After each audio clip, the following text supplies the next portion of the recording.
We turn next this Friday night to security concerns surrounding the new Joker movie. The FBI, the LAPD, among those taking action. Like that, everybody should just enjoy their movie, enjoy their time. Authorities are encouraging people to remain vigilant. In high visibility around movie theaters when the film is released next. Officers throughout the city will be deployed in force to make sure that you have a safe and fun event.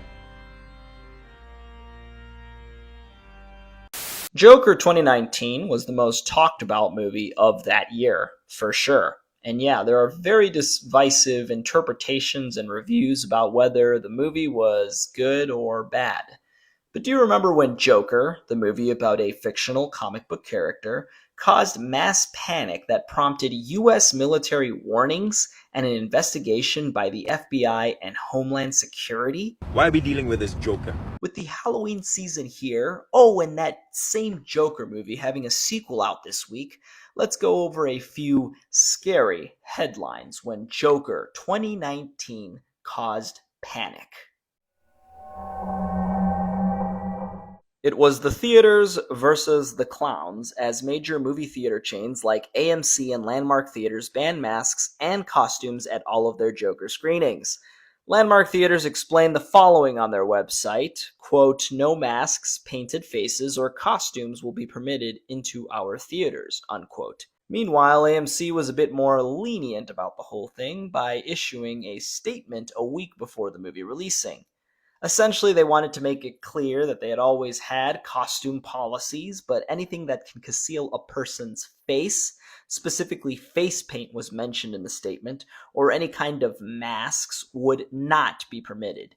Additional security was also mobilized in most theaters, which included local and armed law enforcement, with some even employing security checkpoints prior to entry. Again, a lot of this was not necessarily done without reason, as Tuesday, September 24th, 2019, is when many of the families of the victims of the 2012 Aurora shooting during the screening of Dark Knight Rises sent out a letter to Warner Brothers basically warning them about the film's content and to help make a stand against gun violence. Were there movie theaters that probably didn't ban the clowns? Yeah, in fact, looking at these pictures from a movie theater in Egypt, masks were in fact permitted, which included Joker's mug on a stick for people to pose in a photo with.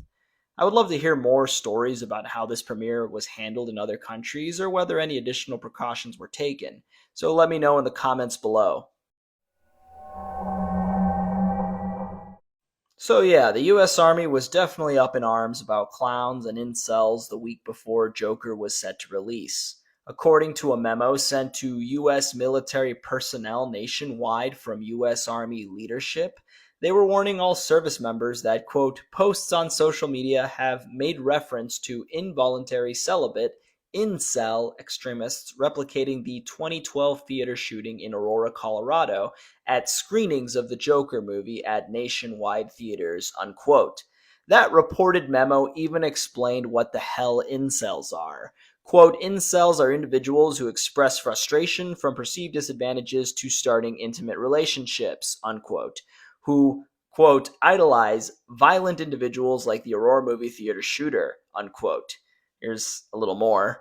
Quote, "Incel extremists idolize violent individuals like the Aurora movie theater shooter.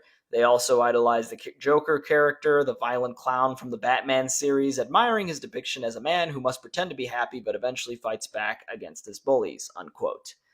This memo also provided additional information if a situation did escalate into a shooting. Quote, "Identify 2 escape routes, remain aware of your surroundings, and run if you can. If you are stuck, hide," also referred to as sheltering in place, and stay quiet. "If a shooter finds you, fight with whatever you can," unquote.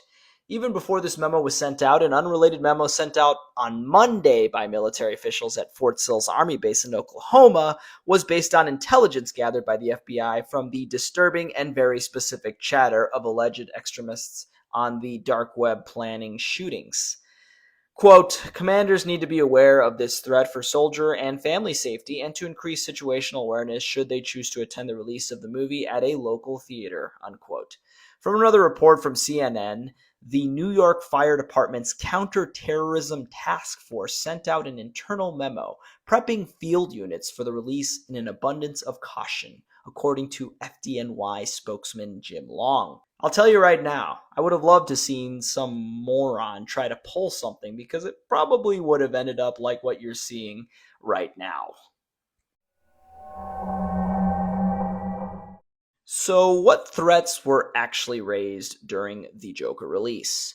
USA Today reported on October 3rd, 2019 that police in Huntington Beach, California did shut down a Joker screening at the city's Century Theater on Thursday night after receiving a violent threat that was deemed credible. After learning of the threat, police first provided a uniformed officer visible inside the theater. Eventually, it was decided to cancel the final 2 showings of the movie and close the theater down for the rest of the night, according to a release from the Huntington Police. The theater was later reopened the next day with some additional security by the police, just to be safe.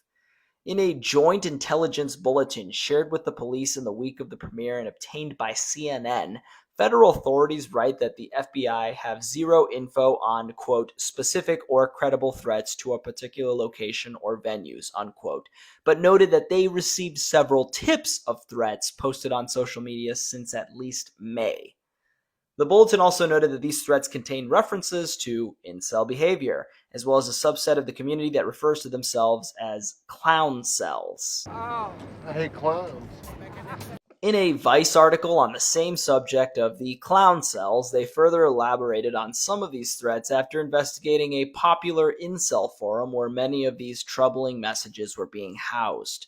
One message in early September from the forum asked the question, quote, will the movie Joker inspire people to go ER, quote, referencing Elliot Rodger, the incel king. The Vice article then reads that days later, someone on that same forum asked this, quote, how many theaters do you think will get shot when the Joker movie is released, unquote, which would be followed by a variety of probably innocent answers, edgy humor, but one person sharing a picture of James Holm, the 2012 Aurora shooter. It seems like a lot of these threats came from this forum, and whether any of it was just trolling and or attention-seeking, much of it would snowball into the FBI, Homeland Security, and the rest. Yeah. Why are we dealing with this Joker? So there you have it. Joker may not have caused mortal danger. FBI and Homeland Security pretty much found no danger during the first week of its release, and no one likely unalived anybody after watching Joker. We can say that a lot of the fear and panic that surrounded Joker was pretty much hyped up by the media and probably a few parent circles. Let's hope Joker Folie Deux doesn't cause much of a stir. The worst thing it could really do is create more Lady Gaga fans. So yeah, thank you all for watching the video, and happy Joker watching.